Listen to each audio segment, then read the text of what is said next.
देखो भैया, सरकार ने नारा दिया है, बेटी पढ़ाओ बेटी बचाओ। दिया है कि नहीं दिया है? जोर से बोलो।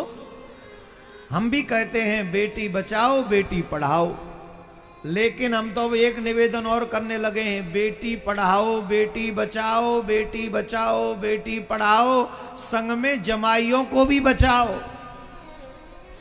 इन पतियों को भी बचाओ। अरे जब ये पुरुष ही ना रहे तो ये देवी ने क्या करेंगे? कितनी बचेंगी देवी? जब पुरुष ही मर जाएंगे, सिलट जाएंगे। हम गलत तो नहीं कह रहे? इतनी निर्ममता कहां से आ सकती है किसी में? काट के सीमेंट में डाल के खत्म। इतनी निर्ममता, इतना निर्दयता। अरे जिसके साथ 7 फेरे लिए हैं उसे हमने पता नहीं कैसे कैसे काट दिया और उसी के ऊपर सीमेंट डाल दिया। अरे राम राम राम। तो सरकार से हमारा निवेदन है, और बिहार की सरकार से भी है और उस प्रदेश देश की सरकार से भी है, महाराज बेटी बचाओ बेटी पढ़ाओ, संग में बेटा भी बचाओ। कहूं ऐसा ना हो कि बेटा के बिना तुम्हारा देश रह जाए। दोनों बचने चाहिए, बेटा और बेटी। और ये मैं गारंटी से कह सकता हूं, आधुनिक मॉडर्न एजुकेशन इन दोनों को बचने नहीं देगी। अगर इन दोनों को बचाना है तो हमारी गुरुकुलम परंपरा फिर से स्थापित करनी पड़ेगी, जिससे बेटी भी बचेंगी और बेटे भी बचेंगे। हम ये कोई भाव में बोल नहीं रहे हैं, यही हमारे ऋषियों का ज्ञान था। बेटी असुरक्षित क्यों है? बेटी असुरक्षित क्यों है? क्योंकि बेटा संस्कारवान नहीं है। बेटा भी असुरक्षित क्यों है? क्योंकि बेटी संस्कारवान नहीं है। और ये दोनों ही संस्कारवान क्यों नहीं है? क्योंकि हमारी एजुकेशन में संस्कार नहीं है। हमारी एजुकेशन ही संस्कार विहीन है।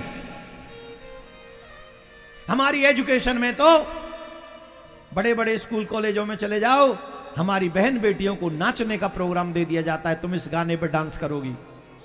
तुम्हारी बहन बेटियों को नचाने का, कौन से गाने पे नाचेगी? कौन डिसीजन ले रहा है?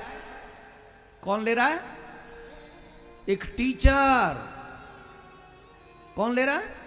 जिसकी सैलरी है 10-15 हजार रुपए।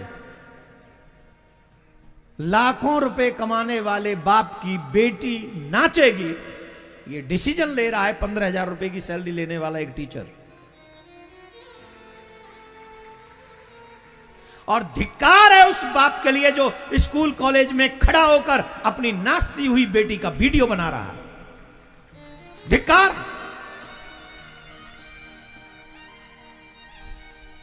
सड़क बनने से, पुल बनने से, बहुत बड़ी बड़ी बिल्डिंग बनने से देश का निर्माण नहीं हो सकता। अगर इस देश का निर्माण ईमानदारी से कोई चाहता है तो उसे पहले चारित्रिक निर्माण करना पड़ेगा, तब इस देश का निर्माण होगा। बड़ी बड़ी ऊंची ऊंची ईंट पत्थरों की, सीमेंट की बनी हुई बिल्डिंगों में बड़े बड़े शैतान कुत्तों के साथ रहते हैं। कैसे होगा मेरे बच्चों की सुरक्षा? न बेटी सुरक्षित है न बेटा सुरक्षित है।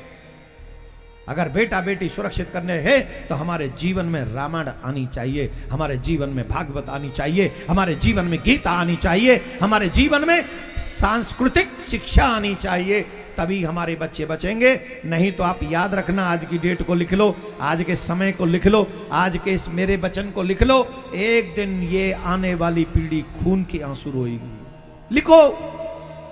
मैं भविष्य वक्ता नहीं हूं, लेकिन जो दिख रहा है, अगर थोड़ा भी गंभीरता से सोचोगे तो तुम्हें भी दिख जाएगा जो मुझे दिख रहा है। राधे राधे बोलना पड़ेगा।